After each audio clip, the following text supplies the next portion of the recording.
آواز بلند صلوات.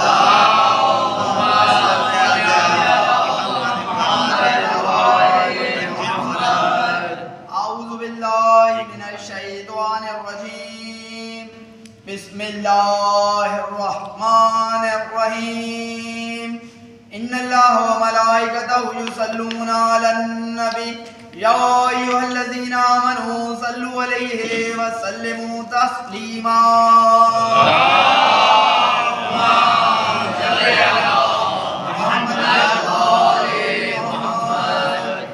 آج کی اس مختصر مجلس یا درس جو آپ اس کا نام دیں، اس سے خطاب کے لیے جو عنوان میں نے تجویز کیا ہے اور جو عنوان میں نے منتخب کیا ہے وہ یہ ہے کہ جس کو ہم اردو زبان میں یہ کہہ سکتے ہیں کہ مقاصد کا حصول.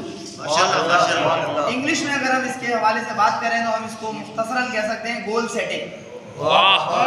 مقاصد کا حصول ایک ایسے 3 الفاظ پر مشتمل میرے آج کی تقریر کا عنوان ہے کہ جس کے ذیل کے اندر اتنی ساری باتیں آ جائیں گی کہ اگر ہم اس کے اوپر اشرح بھی پڑھیں تو کم ہے. سوال یہ پیدا ہوتا ہے کہ مقاصد کا حصول اتنا زیادہ اہم کیوں ہے؟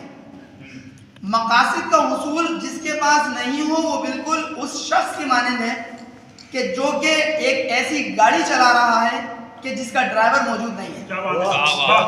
وہ گاڑی کہاں جائے گی، کس کھمبے سے ٹکرائے گی، کس کا کیا کرے گی، کچھ بیان ہی نہیں کیا جا سکتا. اس لیے کیونکہ گاڑی تو چل رہی ہے، گاڑی کا چلانے والا موجود ہے. اس سے ثابت یہ ہوتا ہے کہ ہر شخص کو سب سے پہلے اگر وہ باشعور ہے تو اپنے مقاصد کا حصول پہلے سیٹ کر لے، جس کو انگلش میں کہتے ہیں گول سیٹنگ. یاد رکھیے گا اگر گول سیٹ نہ ہوئے تو ساری چیزیں تو سیٹ ہو سکتی ہیں لیکن آپ کی زندگی سیٹ نہیں ہو سکتی. یہاں پر میں اپنے والد بزرگوار کا جو 1960 میں ہمارے والد بزرگوار نے اللہ ان کو جنت نصیب کرے قطع 4 مصروں پر مشتمل ایک بیان کی تھی، وہ میں یہاں پیش کرنا چاہتا ہوں. مزے کی بات ہمارے والد شاعر نہیں تھے لیکن یہ جو قطع پیش کرنے جا رہا ہوں وہ کتنا زبردست ہے، ذرا ملاحظہ فرمائیے.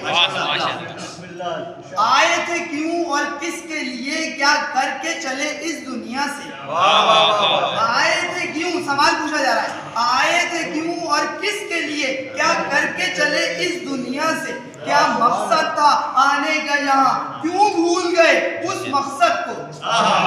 ایک کام کرو، 25-30 ہزار کام کرنے کو نہیں کہا جا رہا، ایک، صرف ایک. کہتے ہیں نا ایک پر نہیں، بالکل وہی کہا جا رہا ہے.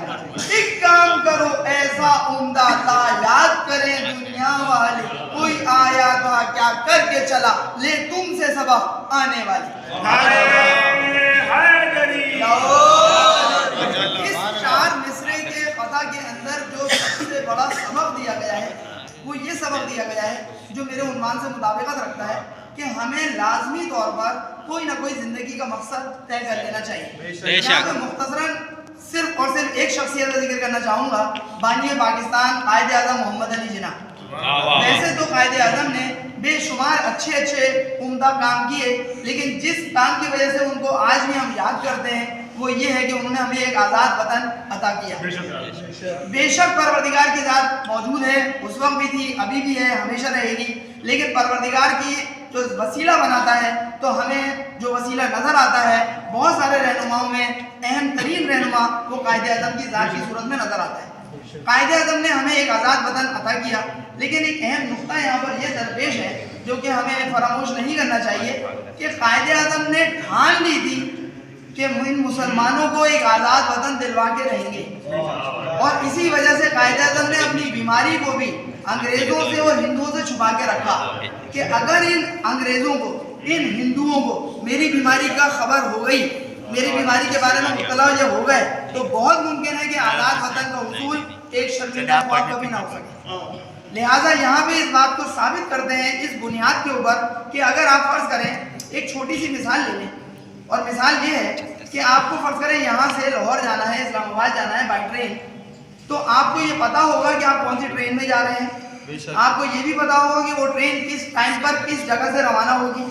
آپ کو یہ بھی پتا ہوگا کہ وہ ٹرین لاہور یا اسلام آباد کتنا ٹائم پیریڈ گزرنے کے بعد پہنچے گی. تو اب آپ مجھے بتائیں ایک معمولی سا سفر آپ ایک ملک سے دوسرے ملک بھی نہیں جا رہے، جی جی صرف اپنے ملک میں ہی آپ گردش ہیں، گھوم رہے ہیں، واہ واہ، لیکن آپ کو ہر چیز کے بارے میں خبر ہے، لیکن ہماری 50 60 70 80 سال کی جو زندگی ہے اس کے بارے میں اگر ہمیں خبر نہ ہو تو کتنے افسوس کی بات ہوگی۔ بے شک آل محمد صلی لہٰذا یہاں پر یہ کہہ کر اپنی اس تقریر کا میں اختتام کرتا ہوں کہ ہم سب کو اس نئے سال سن 2023 کے اندر یہ عہد کرنا چاہیے، اور اگر آپ نے نہیں کیا تو آج 1 جنوری ہے 2023 کی، نئے سال کا پہلا دن ہے، ہم سب کو عہد کرنا چاہیے کہ آنے والا جو ہمارا پورا سال ہے 365 دن ہمارے پاس موجود ہے، اس میں ہمیں کیا کرنا ہے کیا نہیں کرنا، کن چیزوں پر عمل کرنا ہے کن چیزوں سے بچنا ہے، کن چیزوں کو بہت تیزی کے ساتھ عمل کرنا ہے، کن چیزوں کو حتی الامکان چھوڑ دینا ہے۔ تو یقین کریں ہماری پوری زندگی بہت بہتر انشاءاللہ تعالی گزر سکتی ہے۔ اور محمد و آل محمد صلوات۔